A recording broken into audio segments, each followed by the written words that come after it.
dislexia y discalculia. Son neurodivergencias que complican adquirir y utilizar las habilidades académicas como la lectura y el cálculo. Sin embargo, las personas disléxicas desarrollan grandes habilidades emocionales y creativas. Pero para hablar más del tema, me acompaña el maestro neuropsicólogo Juan Carlos Aparicio, socio fundador del Instituto de Neuropsicología y Neurociencia Aplicada y profesor de Psicología en la Universidad del ITESO.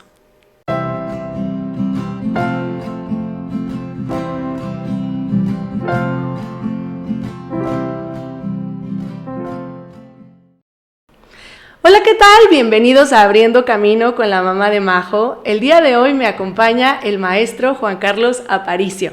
Bienvenido, Juan Carlos. Muchas gracias, Doris. Al contrario, para mí es un honor tenerte aquí en el estudio. Vamos a hablar de más neurodivergencias. La verdad no había encontrado a la persona adecuada para hablar sobre estos temas y esta última vez que fuimos al simposio de autismo por parte del DIF, Guadalajara y Zapopan, tuve la oportunidad de conocer a Juan Carlos como experto en dislexia y discalculia. Y es un tema que en lo personal, pues poco se habla, o sea, creo que poco se habla, pero es tan común y que encontremos en nuestras escuelas muchísimas personas neurodivergentes con dislexia o discalculia, que es muy común que existen los apoyos y que finalmente estos apoyos siempre van a ayudar a un tema de autoestima. Entonces, bueno, primero y antes que nada, me gustaría primero que nos platicaras, Juan Carlos, ¿quién es el maestro Juan Carlos Aparicio? Pues bueno, soy Juan Carlos Aparicio Sánchez, Ajá. egresado de la licenciatura en Psicología en el ITESO, sí. Aquí en la ciudad de Guadalajara, y egresado de la maestría en Neuropsicología por parte de la Universidad de Guadalajara, el Centro Universitario de Ciencias de la Salud. Sí, maravilloso. Me encanta también esta parte porque tienes gran experiencia en esta parte. Cuando tuviste la ponencia en el simposio, me pareció muy clara la información que nos brindaste acerca de lo que es la dislexia y la discalculia. Entonces,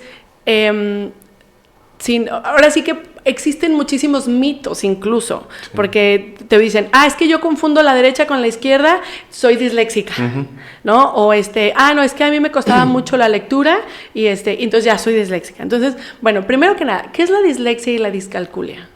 Son trastornos específicos en el aprendizaje. Ok. O sea, si nos vamos a este manual DSM, al manual estadístico de los trastornos mentales, nos encontramos con este apartado de trastornos específicos en el aprendizaje, con dificultad en la lectura, con problemas que tienen que ver con la parte de la lectura, tanto con la ejecución como tal de la lectura, una lectura lenta, trabada, por decirlo de alguna manera, y con dificultades también en la comprensión. Y si lo pensamos dentro de estos trastornos específicos del aprendizaje, también están dificultades en cuanto al manejo numérico, el cálculo, las matemáticas, en cuanto a entender la magnitud de los números, las relaciones que tienen entre ellos. Esta dificultad del aprendizaje sobre las letras, sobre la lectura y sobre los números, o sea, ¿una es diferente que la otra?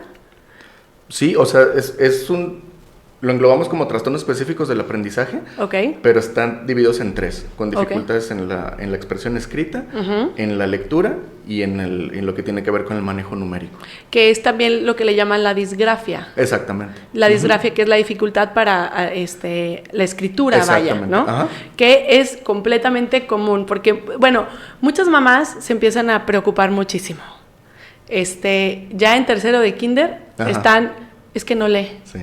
Es que va atrasado, es que no es posible que en otra escuela ya estén los niños con un libro en la biblioteca y el mío en tercero de kinder no lee. Sí. A ver, bueno, esa es otra pregunta, ¿no? ¿A qué edad es común que un niño empiece a leer? Que empiece a leer. Empiezan con este acercamiento a la lectura, conocer letras en el último año del kinder. ¿No? Empiezan a conocer las letras, empiezan por ahí a identificar los sonidos y a juntar o a tratar de identificar el símbolo escrito con el sonido de ese símbolo, con los sonidos de ese símbolo, ¿no? Ya primero de primaria, segundo, ya es cuando ya se espera que empiece la lectura como tal. Ok, entonces, padres de familia, alto, no está pasando nada extraño. Si tu hijo está identificando letras en preescolar, es completamente común. No va atrasado, no necesita hacer exactamente. Porque sí es cierto, muchas mamás nos preocupamos mucho de que van atrasados. Uh-huh. Ahora, en cuestión de un tema de identificar una discalculia o una dislexia, ¿a qué edad se puede ver características de la discalculia? Más o menos lo empezaríamos a ver ya de manera más real a los 7 años, 8. Okay. Ciertamente antes, o sea, si a lo mejor el niño va, respecto de sus pares, va atrasado en cuanto a este tipo de habilidades o de aprendizajes, bueno, podemos ir identificando que posiblemente va para allá, pero no con la claridad para decir, tiene dislexia, tiene discalculia. O sea, no como diagnóstico como Exactamente, tal. Pero sí como una señal de alerta, okay, ¿no? Cuando va atrasado respecto de sus pares, en cuanto a lo que se esperaría que hayan aprendido. También ahí es importante ver cómo ha sido la instrucción o el acceso a ese aprendizaje, porque también es importante para saber que el niño tiene un problema, un trastorno específico del aprendizaje, que la forma de enseñarlo o el aprendizaje que ha tenido como este acercamiento ha sido el adecuado, ¿no? Claro. Si no se le enseña de la manera adecuada, pues tampoco puede aprenderlo de la manera adecuada. Claro, el método escolar es también muy importante, influye muchísimo, y que hay que volver a recordar, y aquí lo hemos dicho muchas veces también, que hay sistemas de educación que ya están caducados, o sea, que tristemente a lo mejor no tenemos este acceso a seguir actualizando a nuestros docentes para cada vez proveer de esta atención escolar mucho más específica para cada niño, sea neurodivergente o no neurodivergente, pues aprende de manera distinta. Totalmente. Y bueno, ¿quién diagnostica la dislexia y la discalculia? ¿Quién diagnostica? Mira, pues es que, a ver, los diagnósticos siempre, o sea, el diagnosticar es labor del médico, ¿no? Ok. Es como, no sé, me voy a meter en otras profesiones, ¿no? Es como el ingeniero, un ingeniero civil, pues se encargará de hacer cálculos estructurales, que posiblemente el arquitecto no haga. A lo mejor estoy diciendo algo que no tiene sentido, pero lo que voy es, el médico es el que hace un diagnóstico. Ciertamente, a partir de una evaluación neuropsicológica, se puede identificar que el niño en las habilidades de lectura y de cálculo, pensando en la dislexia y la discalculia, se encuentra por debajo de lo esperado para su etapa de desarrollo, según pruebas estandarizadas. Y con base en eso, pues identificar que hay datos que correlacionan con lo que se esperaría para un cuadro de dislexia o de discalculia. ¿Me explico? Ok. Sí, o sea, estamos diciendo que a lo mejor se pueden observar características desde el inicio, desde el preescolar, que vemos que a lo mejor necesita más apoyo en cuestiones de identificación de letras.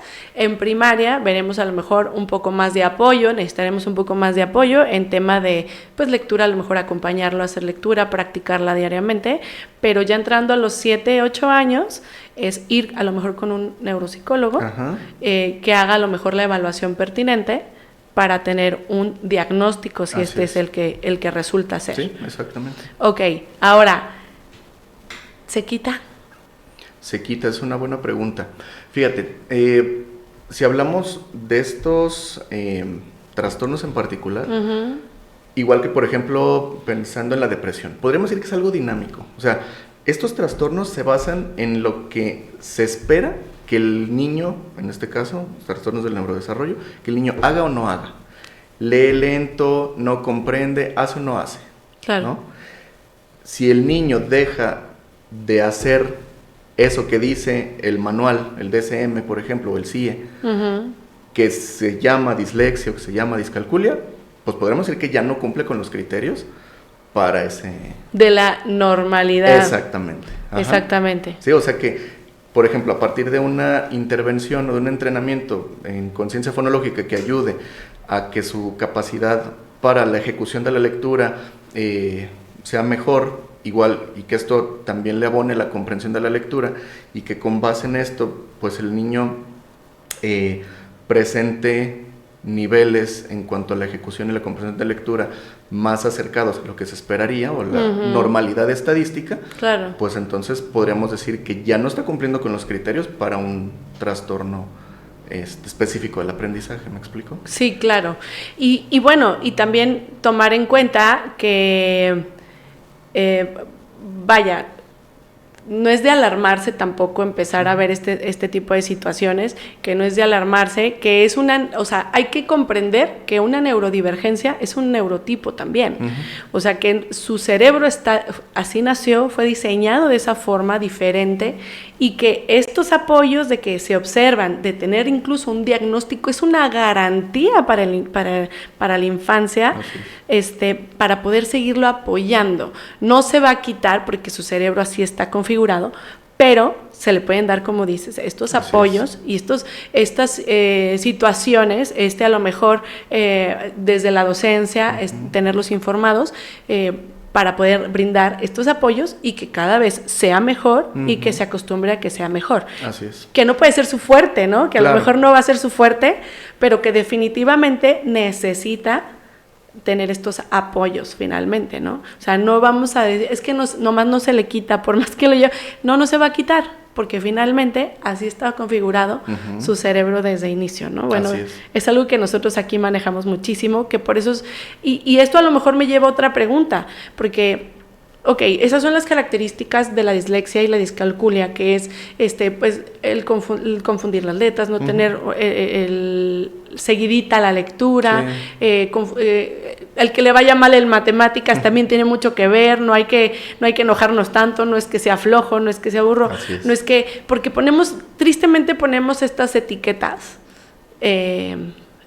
¿cómo se dice?, calificativas a los niños, que afectan mucho en la cuestión emocional, y que realmente podemos encontrar características maravillosas también en estos cerebros maravillosos.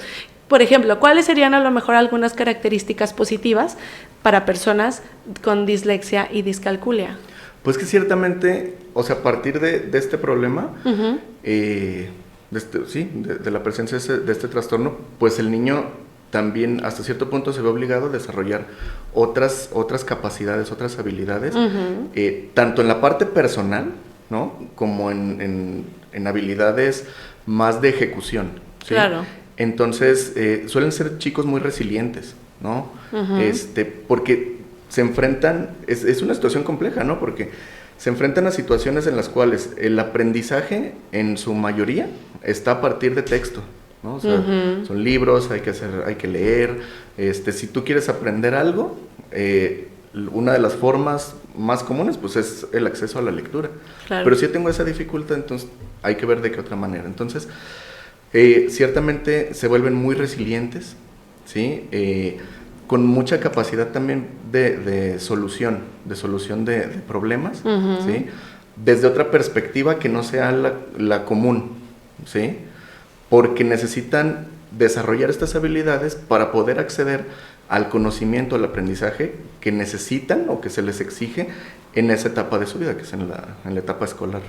Totalmente, y esto a veces nos sorprendería, y sorprende a veces a muchos docentes, porque la manera clásica de enseñar a leer, pues no les funciona, y no les va a funcionar, aunque los castiguen, los regañen, les haga y todo, que mal está, pues no va a funcionar. Pero precisamente al ser tan creativos, buscan a lo mejor algún camino que les ayude a comprender la lectura, o a identificar las letras con mayor facilidad, o identificación de números. Incluso hasta por eso hay muchos maestros que ponen mal a la hora de contestar a lo mejor estas operaciones matemáticas, etcétera, y las ponen mal porque no está el procedimiento, ¿no? Y es muy clásico, de que sí, está bien el resultado, pero el procedimiento no es ese. Pero, a ver, si nos ponemos a pensar, él lo resolvió de manera diferente. Así es. Y esta es la maravilla de las neurodivergencias, porque no somos todos iguales. Siempre va a haber una diferencia. Se parecerán unos que otros, pero que finalmente son diferentes y que nos brindan estas, o sea, de forma creativa, muchísimas cosas que a lo mejor, como neurotípicos, muchos ni siquiera nos pasarían por la cabeza, ¿no? Totalmente. Y esto me parece una maravilla. Ahora, ¿hay diferentes tipos de dislexia y discalculia o disgrafia? Pues diferentes tipos no. Podremos identificar que hay grados en cuanto a la severidad. Ok. Pero tipos como tal, pues es... o sea, es que se cumplan las características de la dislexia, o sea, una lectura lenta, fallos en la comprensión, una lectura, o sea, que la ejecución no sea la adecuada para su etapa de desarrollo. Ok. Y que en la parte de los números, ¿no? En este trastorno específico del aprendizaje, con dificultad en la parte numérica, que hay dificultades para la comprensión de la magnitud de los números, en cuanto a la interacción de los números, dificultades en cuanto a los procedimientos, por ejemplo, para hacer una multiplicación, una división, ¿no? Como estos procedimientos que son como muy específicos, metódicos, que son paso 1, paso 2, paso 3, hay estas dificultades para ejecutarlos. Como tal, no habría tipos, sí nada más en cuanto a la severidad en el caso en el que estemos evaluando, ¿no? En el caso como neuropsicólogo. Claro, y antes de pasar a otra pregunta, ¿qué tan importante tú crees que es necesario informar al colegio o la escuela en las que está el niño sobre el diagnóstico?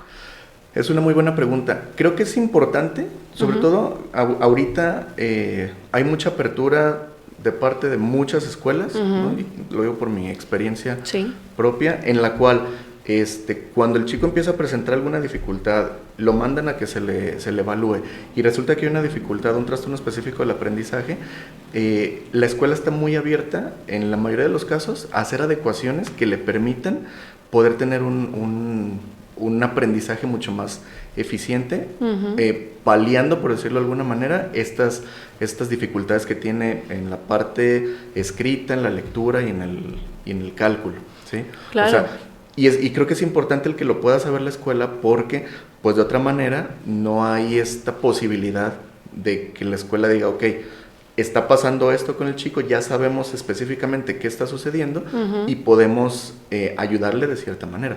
O sea, es que no tenemos porque me ha tocado también en escuelas, no tenemos la infraestructura, tanto en capital humano como de la escuela, para apoyarle. Entonces creo que la mejor opción es pues buscar otra escuela para el chico. Claro, ¿no? Que no está mal, que no... Claro. Definitivamente creo que a veces es mejor que te digan, no puedo apoyar a tu hijo, a estar nosotros aferrados de, ¿cómo de que no? Claro que sí. Claro que yo siempre he dicho que a lo mejor no están tan informados o tan capacitados, pero si hay esta apertura, si hay estas ganas de sí, porque una cosa es nomás que lo acepten y sí, que le dé al resto de los demás y que la saque como pueda, que eso no es la opción. No, que sea apertura de, a ver, ok, bienvenido, ¿cómo lo apoyamos? ¿Qué necesita? Es muy importante esta parte y claro que también los docentes agradecer esta parte de que se quieren informar y quieren saber el cómo sí, porque pueden decir, no, es que dislexia ha habido toda la vida. Sí, pero hay que voltear a ver también ahora estos adultos, ¿cómo la pasaron? O sea, que fueron calvarios, a lo mejor asistir a la escuela, fueron calvarios y que tuvieron que desarrollar muchísimas habilidades a mala manera, a lo mejor, para sobrellevar la escuela. Entonces, que esto no pase, que no sean calvarios, o sea, que obviamente va a estar ahí la dificultad, obviamente va a ser más trabajo para los docentes, pero que finalmente va a ser mucho más pues llevadera la escuela para ellos. Totalmente. Y bueno, en tema docentes, preguntaba esto de dar el diagnóstico, o sea, porque a veces los papás le tenemos miedo como etiquetar a nuestros hijos, ¿no? Sí. Y bueno, ahora sí que como dicen varios amigos autistas, yo prefiero que me digan autista a que me digan el lento, el raro, el tonto, o sea, la verdad es que eso sí es cierto. Entonces, qué mejor dar una etiqueta informativa a una calificativa, ¿no?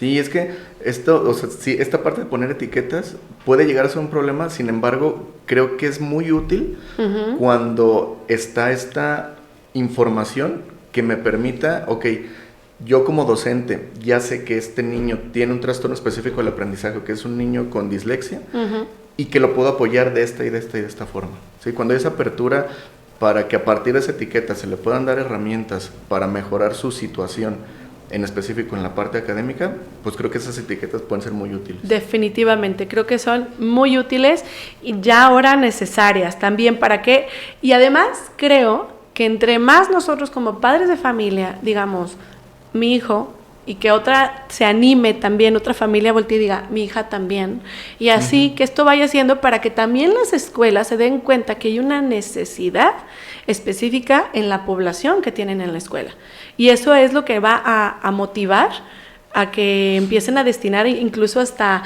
ya presupuestos para capacitarse y entrar cada vez más a cursos que les ayuden a brindar más herramientas en estos temas, que la verdad por eso es la gran importancia de compartir el diagnóstico siempre, sí.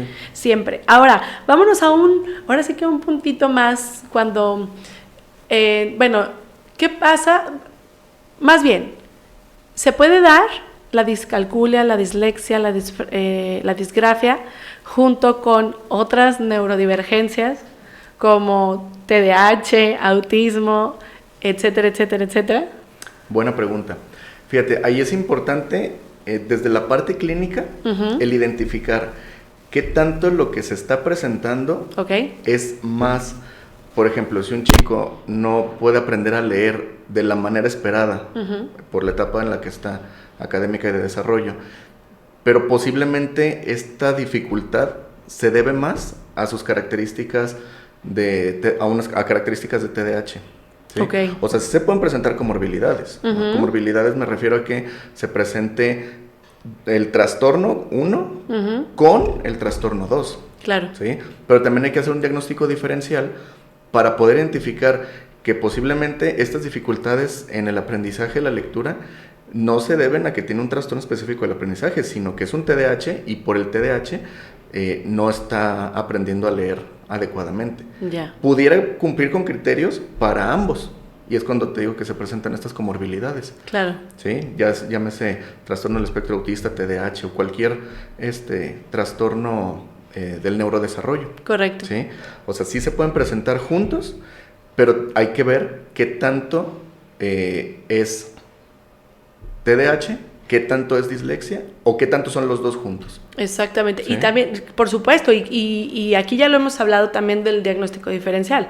O sea, que es importante desmenuzar ahora sí que ese diagnóstico, porque cabe mucho, y también, incluso también estuvo aquí una audióloga con nosotros, de que también un niño con hiperacusia, si lo dije bien, bueno, que no escucha bien, puede tener un comportamiento como un autista o como déficit de atención con hiperactividad. Totalmente. Y que hay que poner atención también en esta rama porque seguramente a lo mejor es una cuestión de audición. Mismo caso con temas de aprendizaje.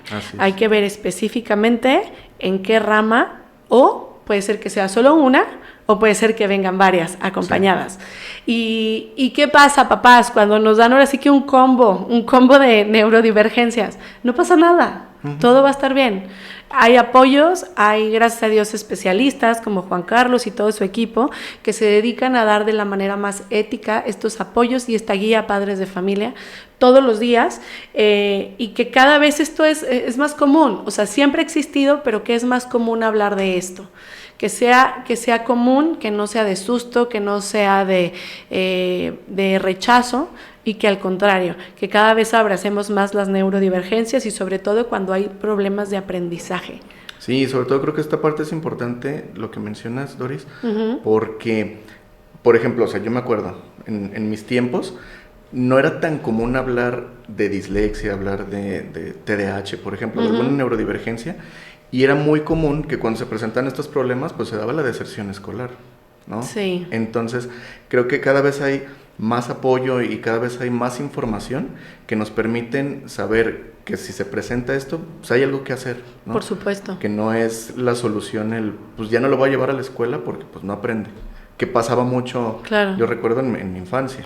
Claro, y qué tal también como familias empezar a educar de manera más empática. Así es. Porque qué pasa si un compañero tiene alguna dificultad, llámese cualquiera, y pues el burlarse a lo mejor de un compañero o porque sacó la baja calificación, empezar a voltear y decir, es que no es que sea un burro, es que necesita más apoyo y que a lo mejor tú como compañerito puedes apoyarlo o echarle porras o o no sé, a mí me platicaba en un caso que hubo en la escuela de que una niña empezó a leer y precisamente con esta neurodivergencia y terminó el enunciado, lento, pero lo alcanzó a terminar. Y algo muy bonito que pasó fue que su compañera de al lado le decía, muy bien, muy bien. O sea, entonces necesitamos más de eso, necesitamos más apoyo de los compañeros y eso solo se va a dar con los padres de familia. Que estén también informados. Si tu hijo no tiene a lo mejor un problema de aprendizaje, no problema, sino alguna dificultad con aprendizaje, también informa de que no todos aprenden al mismo ritmo. Uh-huh. y que lo bonito también que es apoyar, ¿no? Y que cada vez esto sea una mejor comunidad para dar estos apoyos pues a los que nos cuesta más trabajo precisamente, ¿no? Sí, de acuerdo. Estos trastornos de aprendizaje en general, pues bueno, afectan el tema de aprendizaje como lo dice el nombre, pero que ahorita se me vino esto porque también afecta cuestiones más específicas y no son tanto del aprendizaje, uh-huh. como temas de autoestima. Sí, totalmente. ¿También se debe dar un apoyo en tema psicológico a estos niños? Sí, totalmente, sí, porque son niños que pues también desde etapas muy tempranas desarrollan síntomas de ansiedad pues bastante elevados, o sea, y junto con la ansiedad pues también síntomas de depresión, ¿no? Como esta desesperanza de pues sea como sea y le haga como le haga, pues no puedo y no me va bien y entonces ya tengo la presión del maestro, ya tengo la presión de mis papás, porque pues obviamente gran parte de mi vida es la escuela, ¿no? Como niño. Entonces sí se desarrollan otro tipo de trastornos mentales a partir de la dislexia, de la discalculia, de la disgrafia, pero más por el contexto, por la vivencia pues de este trastorno. Por supuesto, y además porque estamos educados en tiempos pasados de que tenías que tener siempre buenas calificaciones y si no, no eras un buen estudiante. Uh-huh. Y aquí creo que vale mucho la pena resaltar para cualquier neurodivergencia el que le digan, es que no le echas ganas, uh-huh. Es que no haces un esfuerzo. Y yo si le preguntara a cualquier mente neurodivergente, no tenemos idea de la cantidad de esfuerzo y las ganas que le ponen para lograr, y se va a escuchar horrible, pero ser como los demás. Así es.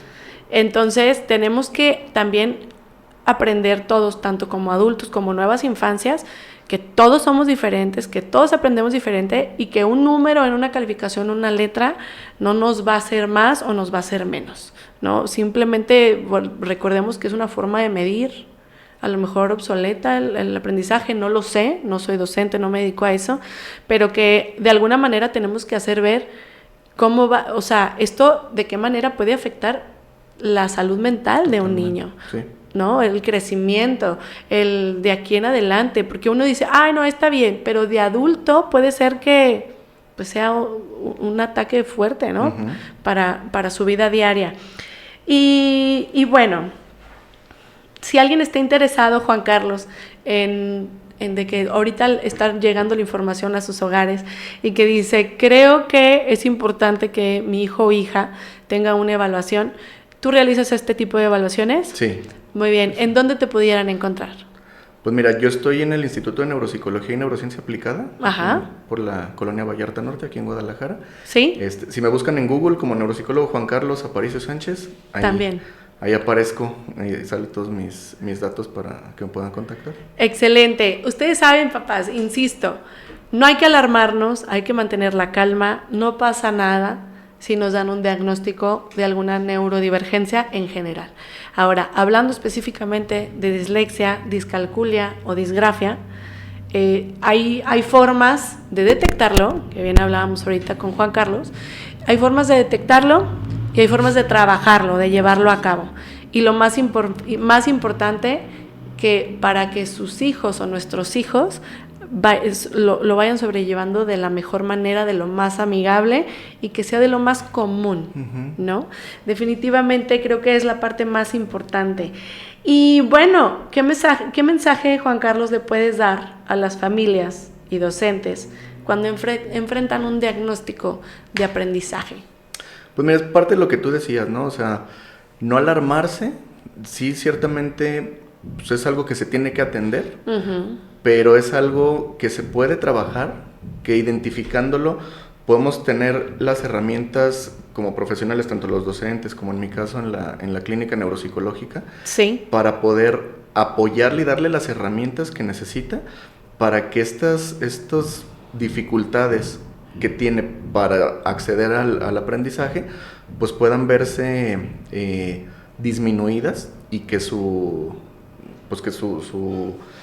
caminar académico pues pueda ser mucho más gratificante para él, ¿no? y de mucho mayor provecho y que pueda tener estos aprendizajes significativos que necesita y que a lo mejor no está teniendo el acceso total por estas neurodivergencias. Por supuesto, y como siempre, y lo hemos dicho aquí, hay que eliminar las barreras, hay que eliminar barreras, hay que darle información, esta información que es importante.